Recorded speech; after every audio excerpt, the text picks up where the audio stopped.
well, that didn't turn out that great. Yeah.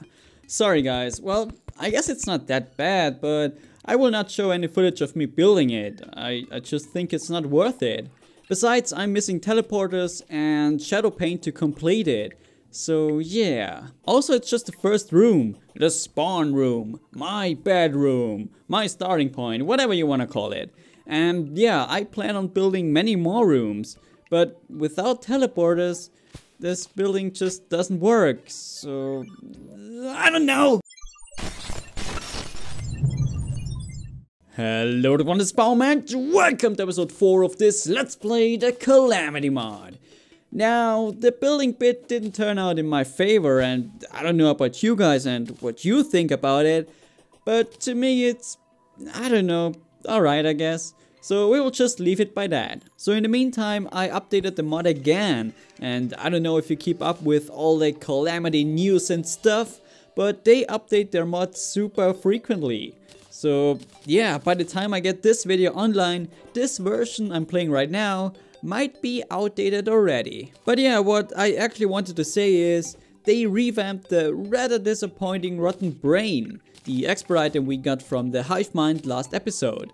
It's still pretty much the same, but now you actually got some numbers to work with. So now it increases all damage types ranging from 1 to 25% as health drops. And, well, decreases movement speed ranging from 1 to 10% as health drops. And it also shade rains down when you're hit, so that's new. But yeah, the main point was the decrease of movement speed. But since it's only 1 to 10%, it's not all that bad. And the increase of damage seems to be worth it. Oh, did you see the shade ranges then? Nice little particles which deal some extra damage. Nothing huge, but you know, it's there and it's pretty. So once this annoying blood moon is over, we will create a crimson biome, and guess what? There is another boss to fight there. And since the Hive Mind was a corrupted version of the Brain of Cthulhu, it's pretty safe to say that we will have to face a crimson version of the Eater of Worlds. So a worm type enemy. And we can convert our corruption seeds straight to crimson seeds. God, how many times did the IMK Sushi mod saved my ass already? Sometimes I'm unsure which mod I'm actually trying to showcase here. So I will set up the crimson biome just a bit to the right of our desert arena. Yeah, let's call it an arena. It's literally just some platforms, but whatever.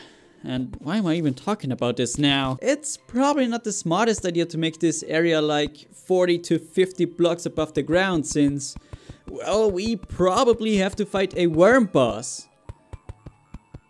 Whatever. To speed up the spreading of the crimson, we will kill a few more Eye of Cthulhu's to get more crimson seeds. To make more... no wait. To get more corruption seeds, to make more crimson seeds, to make the crimson spread faster. Yeah, nailed it! And we are just about to make some fresh crimson seeds converted from corrupted seeds, which we obviously harvested from a giant eyeball. Never question gaming logic.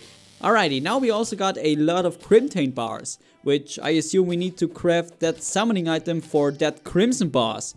And probably a lot of other cool stuff too. Stop spawning! Stupid fireflies, come on! And there it is, the recipe for the bloody worm food. Summons the crimson flesh eaters. Okay, I guess this will take a little longer here. Like the spreading of the crimson will take a little longer. Well, why not visit the dungeon again? I doubt that there is actually something modded in there, but you know, some items might be materials for modded stuff. Ah yeah, a cobalt shield. That will help us a lot. Alright, just for the record, I emptied this place and as expected, no sign of modded life or items. So let's get back to our crimson biome and our crimson boss project. Okay, this still doesn't count as a crimson biome. Well, I guess we have to add some more dirt blocks and make this platform a bit thicker. Alright, sweet. I hope that will do the job. We also have to fight the Brain of Cthulhu to get some tissue samples, or whatever they are called. And I'm just going to conveniently buy the summoning item from the Dryad here. And I know I say this way too often, but thanks IMK Sushi Mod for being a super practical mod and saving me a lot of time and trouble. Oh no, I can't tell which is the real one. How dare you dropping your loot beneath the platform, you little rebel. Alright, now we got our tissue samples and our Crimtane bars. And now we just have to farm some more vertebrae. What the hell? Who are you? Cromulent Blight Slime? Why hello! 571 hit points. That's quite a lot for a pre-hard mode trash mob. There is probably a corruption version of this slime as well, right? It would just make sense. Come on, Crimson Mobs! I have to brutally rip more of your vertebrae out. It's really fucked up if you think about it. Ah, look at that. We can make another melee weapon with Blighted Shell. Oh, good to know. That's probably the summoning item for the next modded boss. Sweet.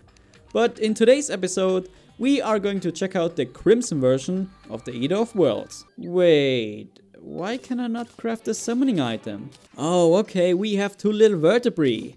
Damn. Wait a minute. We can probably convert rotten chunks to vertebrae, right? Maybe?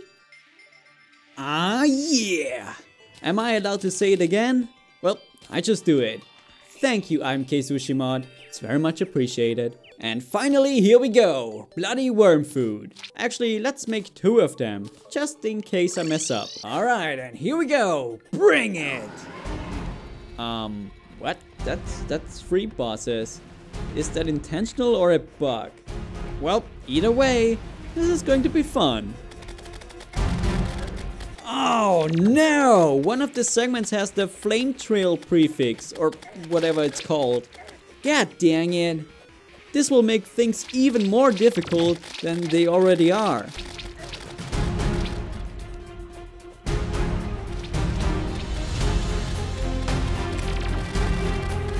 We are doing so little damage to these guys. What the hell is going on?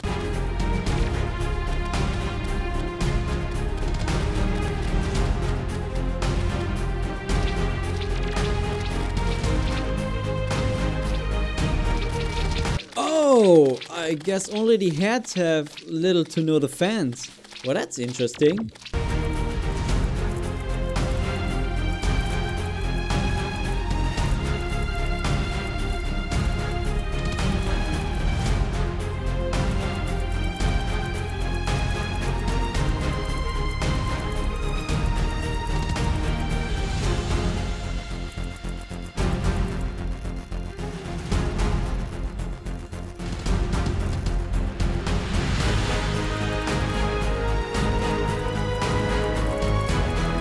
Yeah, suck on that! 1 down, 2 more to go.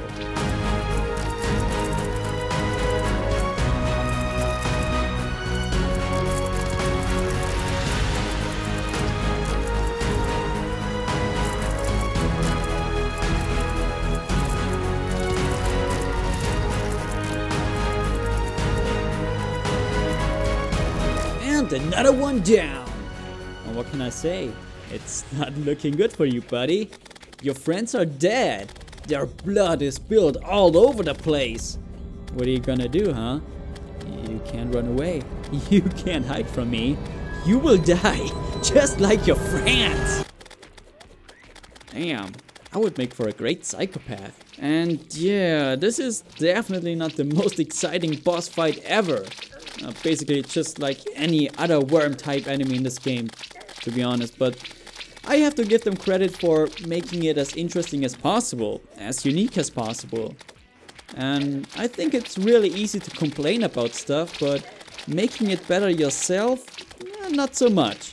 And with that in mind, I think this boss is a worthy counterpart to the Eater of Worlds. Alright, so we got blood samples and of course the treasure bag. And within that we find the expert item, Bloody Worm Tooth. 7% increased damage reduction and increased melee stats, and 14% damage reduction and melee stats when below 50% life. Wow, this sounds kind of OP, not gonna lie. But I guess the Calamity bosses and monsters are not exactly the easiest things to fight either. So I guess this is just fair. And I think I will switch it out with the Rotten Brain. Simply because I don't want to miss any of the other accessories. Alright, since we have another summoning item here we go again. Ah, come on, prefixes for enemies mod. Why you do this?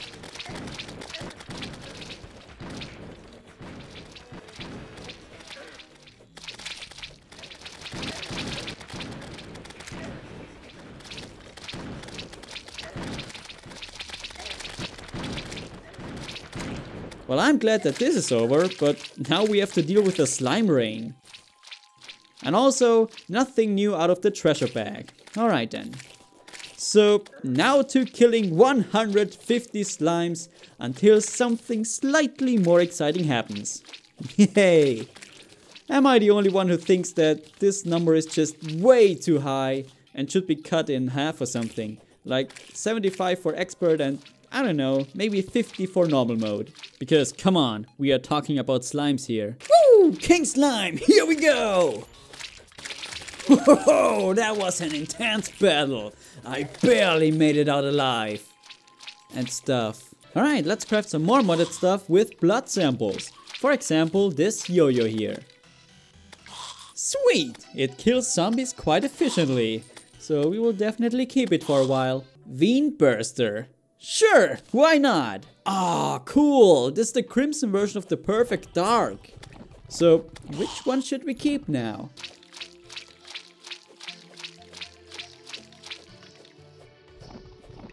The bursting sound of the Crimson Sword is a little more subtle. So, I guess I'll stick with this one then. Alright, let's also craft the Blood Clot Staff. Yep, that's pretty much the same as the Dank Staff. Just the Crimson version of it. Alright, pretty cool. And yeah, I'm going to end the episode right here. And next up will be some sort of a slime boss. Probably. And usually when I hear slime-like boss, I think of a quite boring fight. So I'm curious what a Calamity slime boss is like then. If it's actually a slime boss, of course. But yeah, anyways. I hope you guys have enjoyed watching me derping around. And as always, thanks for watching, mates. Have a sweet day and stay awesome!